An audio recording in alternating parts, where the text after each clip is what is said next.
Welcome to Ink and Bones. My name is Jaden, and in this video we're going to be doing the sketch layout and pencils for page 14 of my creator-owned Halloween comic book. Let's get drawing.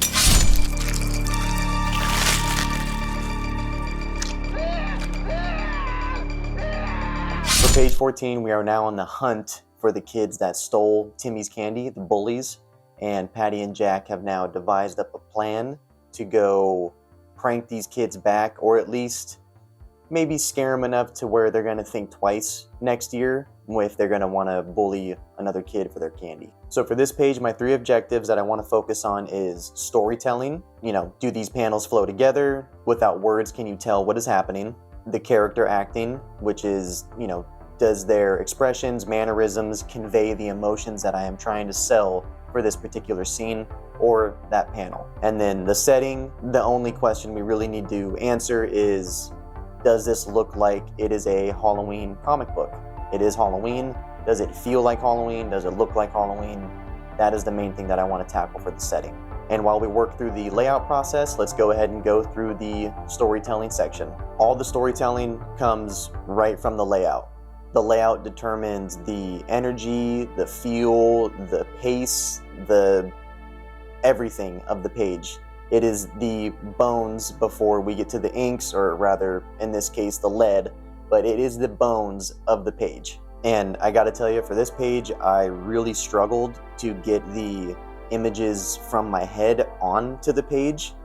I don't know what it was, but I could not come up with what camera angles I wanted to choose. It was just a real struggle to get it from the written word through the blender in my head to the actual page of where the drawing goes. And that happens from time to time. It's gonna happen because I'm essentially storyboarding. I mean, that's all being a comic book penciler is, and trying to decide the proper shot. I could not pull the trigger on anything. Obviously I eventually did. The page is finished, but the beginning of it was a struggle. So I guess you could say I was having a bit of artist block, but whenever that happens, I'll just kind of go back to the sketchbook, don't even do anything that involves the project that I'm working on. I just started drawing anatomy. I think I drew some shoes at some point. I really wanted to practice some shoes. I don't know. But just anything to get my mind, it's in the back of my mind what I should be doing for the panel or the page, but just to do something to distract yourself from fully focusing on it. And then slowly but surely I kind of started getting little drips and dribbles of ideas of what to put in each panel, how to lay it out, because I mean, even the shape of the panels and where they were going, that was throwing me off. Do I want it to be a horizontal rectangle? Do I want it to be just a square? Do I want it to be, a circle?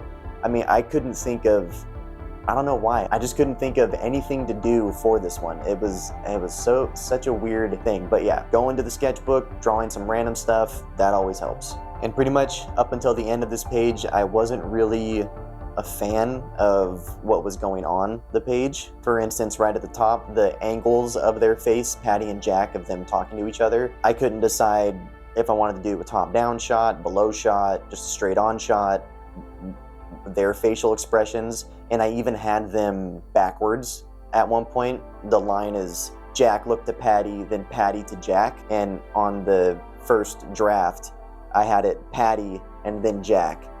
So I was just all fucked up when I was starting this one. I don't tend to do this a lot. I don't like doing this a lot, but I was kind of relying on the pencil stage to really bring forth what I wanted to see in the sketch process, which is something that I really don't recommend to do. I like having as much information as possible for the next stage. For the layouts, I want them to be pretty clear-ish for the pencils, and the pencils I want to be the exact final line that I am going to put down when I get to the inks, because when I get to the inks, I want absolutely zero guesswork. I usually don't want any guesswork when it comes to the pencils, but for this page, I felt like in the pencil stage, I knew it was gonna kind of come together a little bit more. The more detail that I could see on the page, it was going to come more to life for me, if that kind of makes sense. Now, by the time I got to the spider panel, where it's showing all the spiders, the decorations, then it really started forming in my head. I started to see the angles that I wanted to do, where I wanted to position the camera.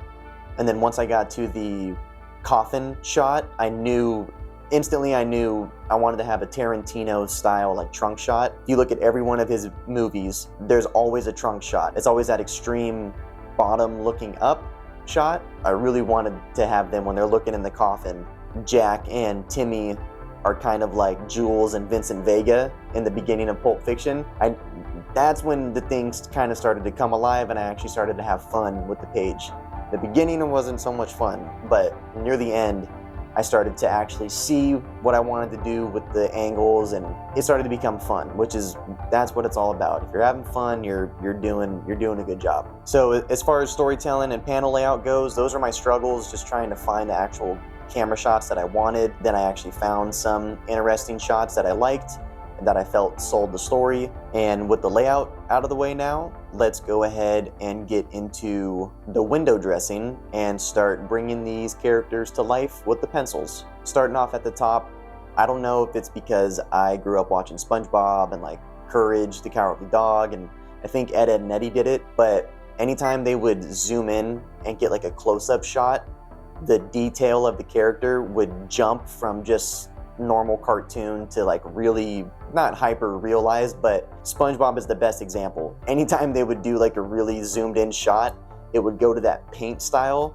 and like overly detailed, sometimes to a point where it's grotesque. I really dug that. So at this top shot, Patty doesn't have that much detail on her eyes normally, neither does Jack. You can't really see his cheekbones, you don't really see the ridge of his brow usually in this book, but anytime I do a close-up shot, I can't help but add more detail. It's still super cartoony, but it's a little bit less kiddie, if that makes sense. And with Jack, that expression he has on his face, he's a bit devious looking. He almost looks a little bit evil, a slight bit scary, and that is where the character acting comes into play. It's a huge part of, especially a comic book penciler's job, a visual storyteller's job.